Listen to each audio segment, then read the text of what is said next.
the Afghan government. Now, I never had a lot of confidence, frankly, in Ghani. I said that openly and plainly. I thought he was a total crook. I thought he got away with murder. He spent all his time whining and dining our senators. I mean, the senators were in his pocket. That was one of the problems that we had. But I never liked him. And I guess based on his escape with cash, I don't know, maybe that's a true story. I would suspect it is. All you have to do is look at his lifestyle, study his houses where he lives. He got away with murder in many different ways. But I had a very, very strong talk with the Taliban, which I considered to be much more important in this sense because they were the problem. And they've been there for a long time, and they're good fighters, and they fight hard. And after I said that, we had a pretty good conversation. Now, I have to tell you that if you remember when they were coming to Washington to meet with me, they decided to kill an American soldier because they thought that was a good way to negotiate.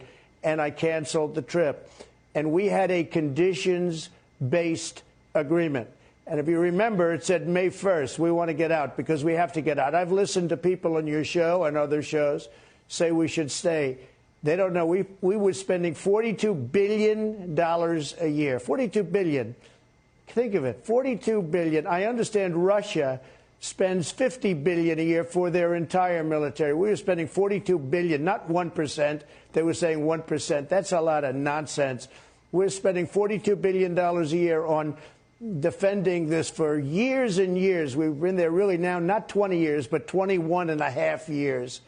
And we get nothing out of any of these things that we do, whether it's them or many other countries I could tell you about. I'm not going to insult anybody right now.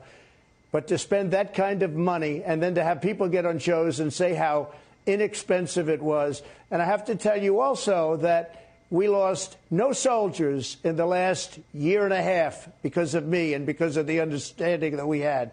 We lost no, think of that. In Chicago and in New York and in other cities in the United States, many people die every weekend. We lost no soldiers in Afghanistan because they knew I wasn't